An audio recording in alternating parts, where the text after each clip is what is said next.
Welcome back, dear viewers, to the RPG Imaginarium, where here we seek to catalog the best traditional gaming stories the internet has to offer.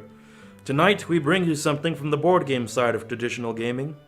A story of horror, sexual tension, and the most diabolical of all games, Settlers of Catan. Posted by an anonymous user on 4chan, this story is called You Catan. As always, a link to the original will be posted below. I just came back from the strangest game. I was invited to a party by a friend of a friend, and it wasn't until I arrived there that I found out that my friend had something come up and wouldn't be able to make it.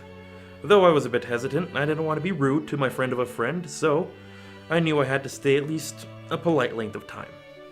The reason I was hesitant was because this friend of a friend was a bit weird. Weird in the Hot Topic sense, where I was reminded of a slightly overweight vampire whenever I saw him. Weird in the poetic sense, where he would occasionally just trail off in the middle of a sentence, look into the distance, and say a few rhyming lines about the dark nature of the universe, and then go back to his original sentence as if there had been no interruption. I was hesitant, nervous, sweat-level hesitation. It was different from what I expected, since when I was led into the living room, there was only 2 other people there. I had been expecting an entire assembly of people, but there was only a young man and a young woman sitting on a red velvet couch. The most obvious feature about the young man was not his pale face, long black hair, black eyeliner and mascara, black clothes, or even the odd tattoo in the center of his forehead, but the leash that he held. He had a leather leash attached to a leather collar around the girl's neck. She had hair that had been bleached white, and it looked frail, limp, and wispy, as if it would soon start falling out. Her face might have been attractive once, perhaps, but there was too much makeup and a hollow expression that filled you at once with both pity and despair. My eyes, the wandering little bastards that they are, followed her thin neck down to her substantial cleavage, and further down to her exposed midriff, and that's when I realized that she and the young man were wearing the same exact outfit. My eyes darted between the 2 of them, checking to see that the young man was even wearing the same knee-high boots, and the same, why did you even bother wearing clothes, tight spandex pants. The friend of my friend introduced us immediately. "My name," he said to me. "This is Pluton." The man who called himself Pluton stood up and extended a hand covered in rings and bracelets. "Mesmerizing," he said, and I took that as a form of greeting. I shook his hand, and his eyes widened the moment our flesh made contact, as if I had stung him. He held onto my hand, though, and after an extremely uncomfortable 4 seconds, he said, "You have a momentous aura about you. I like you." After letting go of my hand, he turned to my friend of a friend and said, "Sanguinatus, what shall we play today?" Sanguinatus, whom I mistakenly had thought was named Thomas, said that we should wait to see if anyone else arrived. We'd wait until he finished preparing refreshments, and then we would start. He then went off to the kitchen, leaving me with a young man and woman. I looked at the young woman, realizing that I hadn't been introduced to her, and was about to ask her name. Pluton cut me off and asked me what I thought about infinity. After a brief moment, I just said I try not to think about it. He started to laugh. Not a laugh I had been expecting from his slightly higher than normal voice. It was a deep, harsh laugh, as if he was trying to cough up his lungs with each sudden blast. I was actually repulsed to watch him laugh like that, but when he finished, he didn't bother to acknowledge my look of revulsion, but instead smiled. "Yes, the infinity of death is a harsh subject. The only true infinity there is. Oh, how we all try not to dwell upon the deepest infinity, that which tears the mind and damns the soul. I knew I liked you. Yes, I did." I gave a weak smile.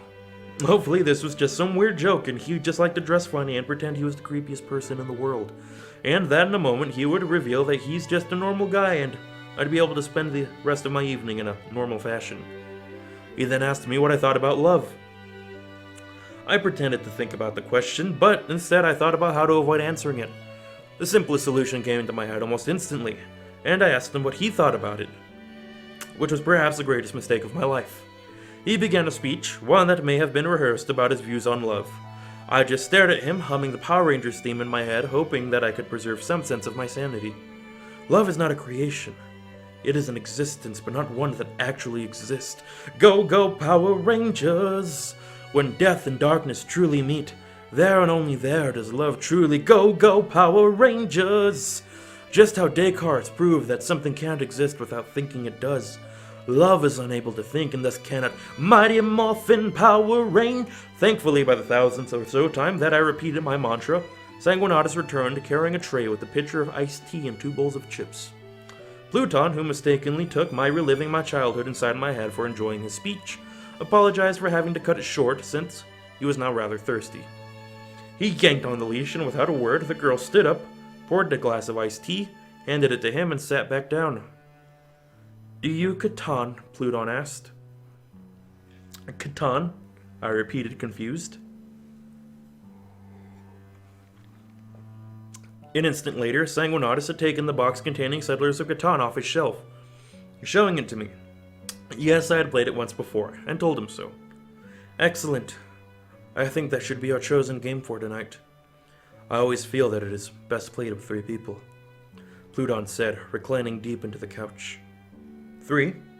But there's 4 of us. Pluton's eyes widened. No, there was only 3. He stood up, yanking the leash as he did so, and the girl gave a small cry of surprise and pain. Dragging the girl behind him, he went into a different room, closed the door, and started shouting at her. "How dare you! How dare you pretend to be human? How fucking dare you! I swear I will kill you!" "So, what color do you want to be?" Sanguinatus asked me, acting as if nothing was happening. I stared at him. Pluton continued to scream at the girl, and the silence within the living room continued. Finally, after briefly glancing at the door, Sanguinatus whispered, "I know it's different, but it's just how they choose to express themselves. Just like how you might hold a girl's hand he chooses to hold a leash. It's not all that different, really." "Blue," I said, picking a nice happy color.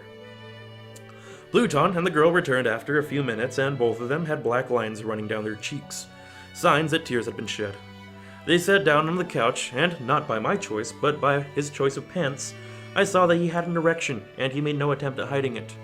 I was at this point where I just wanted the night to end in a way that I wouldn't have to anger this sociopath and have him follow me home and gut me while I slept. I began to unpack the board pieces and place them on the coffee table, but Pluton asked me to stop. "I have a better table," he said simply. With a sharp yank of the leash, the girl stood up and then laid down on the table. She remained there, her pale, flat belly exposed, and I simply stared down at her. Sanguinatus began to arrange the board pieces. For those that don't know, Settlers of Catan uses hexagonal tiles with 6 different kinds of land, which each produce a different kind of resource, except for the desert, which produces nothing, which are then placed within a frame depicting water and boats. Made out of cardboard, it had a hard time staying in place on most tables, and this table was trying but failing to keep from trembling. Sanguinatus quickly ran out of the room, having started rather low on her abdomen, and Pluton casually lowered her pants, so to a point where I felt ashamed she apparently didn't. She was perhaps a single centimeter away from being completely exposed. I opened my mouth to protest, but I realized that Pluton was now breathing rather hard and rather quickly. His eyes were wide to the point where I was scanning the room to find something that I could bludgeon him with in order to protect myself. The moment passed, and we each received our settlement and road pieces. We selected where to place our first 2 settlements, with slight difficulty coming from how our table was shivering. After receiving our first resource cards, we began to play.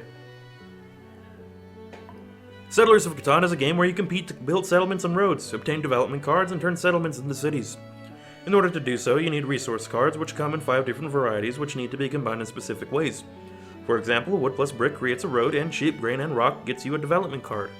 Resources are generated by having settlements placed in the intersections of land tiles. Each land tile has a number between 2 to 12, and on each turn the dice 2d6 are rolled, and whatever lands share the number produce a resource, and all settlement sets around that land get that resource. Players are expected to trade and negotiate, use the resources, cards to barter with other players. It's a game that requires both cooperation and competition, trust and betrayal, and has a surprising amount of depth to its strategy. I don't know why I told you all of this, because none of that mattered. Having settlements that gave me good access to wood and brick, I was building roads rapidly, to a degree where I managed to actually restrict Pluton to a small portion of the board, blocking him with my roads. This is something that's rather difficult to do, and not entirely a great idea, since the remaining player didn't waste his resources and now has a larger area to settle. Since Pluton had no room for new settlements, his only hope was to upgrade his settlements into cities and to get development cards. He was at a heavy disadvantage since he would have fewer settlements to produce resources, but he could still win if he had excellent luck. He did not have great luck. Slowly but surely he got more and more upset, and every dice seemed to roll against him. On a poor roll, he would place his hand on the girl's neck and squeeze her, choking her until I turned to look at him. Before I could say anything, he would let her go, leaving marks on her pale skin. By the time I realized the game was purely between me and Sanguinatus, it was too late for me to remember that I was sitting across from a guy who worshipped death, and would probably end up killing us all if he lost. Pluton steadily grew more and more violent as the game progressed, digging his fingers into different parts of the girl, slapping her, and even tracing thin lines of blood across her skin with a spiked ring. She didn't protest, and even more remarkably, managed to keep the board from shifting too much. I didn't know what to do. I felt like I should do something for the girl, but this was something that she wanted. I didn't know if I would be doing her a favor if I let Pluton win, preventing him from taking out his frustration on her, or whether she would actually be unhappy that she would miss out on a chance to be further mistreated. Sanguinatus looked like he would be the winner of our game, as he had a far better board position. However, he didn't look particularly happy. The game was now just a distraction, something to focus on in order to ignore Pluton getting aroused as he kept abusing the girl. As I tried to avoid looking at her, I didn't realize for quite some time that the girl was flushed. She was steadily losing control of her breathing, and the board became more and more messy as she herself was becoming more and more aroused. We continued to play until we were simply going through the motions. Sanguinatus had clearly won, and we were just waiting for him to obtain the 10 victory points to finish the game. I was making poor trades simply so that he would get the resources he needed, but luck wasn't producing what he needed. Finally, after what felt like years, though it had barely been an hour and a half, he finally managed to win the game. There was a brief murmur of congratulations, and then Pluton, unable to contain his frustration, spread apart the girl's legs and then slapped her as hard as he could on her inner thigh. Her abdomen spasmed upwards, sending the pieces everywhere. As she began to gather the pieces up while Pluton and Sanguinatus organized them inside the box, I set the alarm on my phone to go off in 3 minutes before quickly replacing it back into my pocket. Once the game was put away, Pluton turned to Sanguinatus and told him that he deserved a prize for winning. "You may have her for 2 nights," he told him. "You may do as you wish." Just as Sanguinatus cheerfully accepted, my alarm went off, and I picked up my phone, stepped away from them, and started to hold a quiet pretend conversation. I then turned back to them, saying that I was really sorry, but I had to leave. Sanguinatus simply said that it was nice that I could come, but Pluton looked rather angry. He stood up, yanked the leash to force her to stand, and then aimed a kick at the girl's leg, making her fall to the carpet. Then, as if he had done nothing of the sort, he walked over to me, extended his hand, and said that we simply must play again sometime. I gave a false smile, and then left the house, leaving the strangest game I've ever played in my life. Thank you all once again for tuning into another RPG Imaginarium. We're glad you enjoy these videos and stories. If you enjoyed this video and want more like it, how about giving us a like and subscribing to our channel? We're always glad to hear your feedback, and if you have a story you'd like us to read, go ahead and send us a link, whether it's your story or posted somewhere else. And of course, we will credit you in the original poster. We also have that newfangled social media you can follow us on, and if you'd like to support us financially, how about you check out our resident GM Chaz's books on Amazon Kindle. A special thanks to 4chan's TG board and Reddit, and their associated archives and subreddits for providing such great stories. Thanks again, and stay caffeinated.